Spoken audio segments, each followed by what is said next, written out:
Nagbangutan karon ang mga Sugbuanong magtutuo sa pagtaliwan ni Pope Francis kinsa gihulagway nilang papa sa katawhan o People's Pope. Atong sayran ang live report ni Alan Domingo. Alan?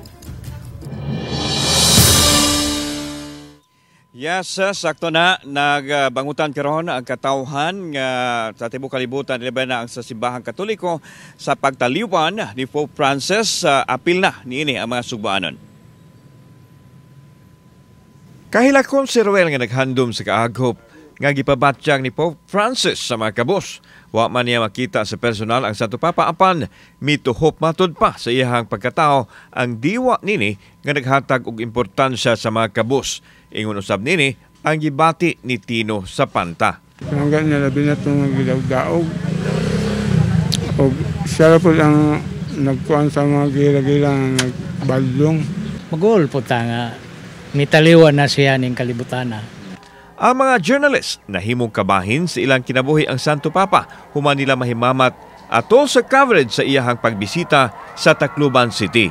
Abot kamot na yun, unta nilang Angeli ug Dirwena si Pope Francis kinsa mapahiyumon kaayo. Pwede rang kuhiton, Sir Alan, ba't di mo makuhit kay nagsakay man siya papal scar kanang white unya dunay daghang mga guards so pag kanang pag-agi ni Pope Francis kay igo nang minang luho din pag-agi pag nakalabay na siya igo nang lolo kiko man nilingar sa siya, Sir Alan.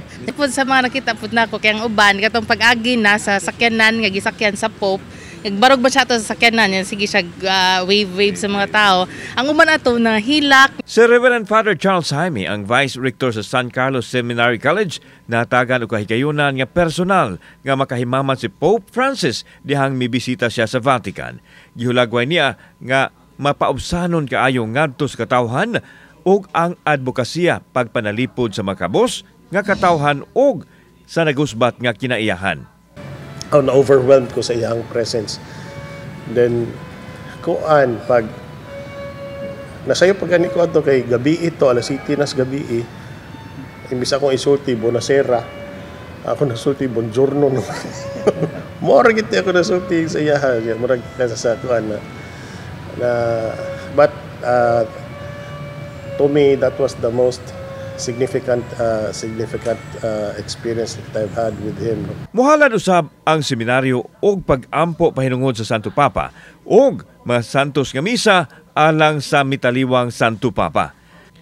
Matag gabi adunay sa ulugong santos nga misa sa The Martins of Lisieux Chapel sa seminaryo alang kang Pope Francis. Para nako epitome of what? Humility and service kids, yeah. Finding Jesus in every people. Samtang gipadayag sa Judicial Vicar sa Archdiocese of Cebu, paabot pa sila og kumpirmasyon sa Pangulong Pari alang sa kalihukan nga pagahimuon. Nasubo ang Archdiocese sa pagkamatay sa Pangulo sa simbahan nga naghatag og kausaban sa naandan nga pamaagi o palasiya sa Vatican pinasubay sa mas makatao nga pamaagi. Murto naman nagamahan bitaw, no? Mga dito nga somebody can take his place as soon as possible. No?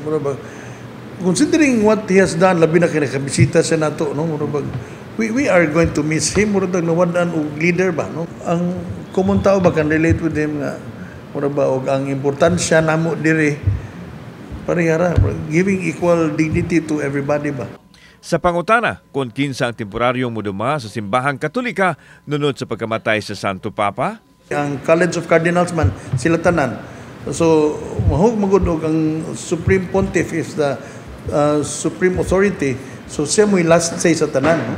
So, ug na mga dagkong issues, unless it's very urgent, i-hold na siya hangtod na ay Santo Papa. Human gipahibaw sa Vatican nagmatayon sa Santo Papa, opisyal usab kining gipahibaw ni Cebu Archbishop Jose Palma. Taliwa sa kasub-anan karon nga gibati sa tibuok simbahang Katoliko sa kalibutan, giawhag ni Palma ang masugboanon nga mogahin og mga pag-ampo alang sa Santo Papa.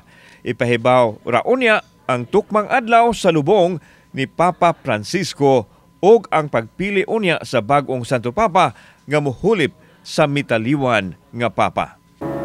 Nga tanan kita mag-ampo og atong hangyoon Diyos atong amahan pagdawat niya sa iyang gingarian.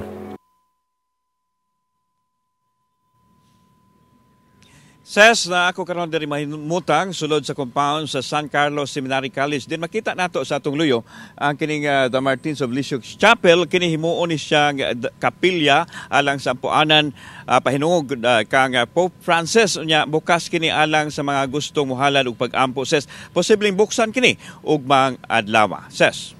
Daghang salamat, Alan Domingo.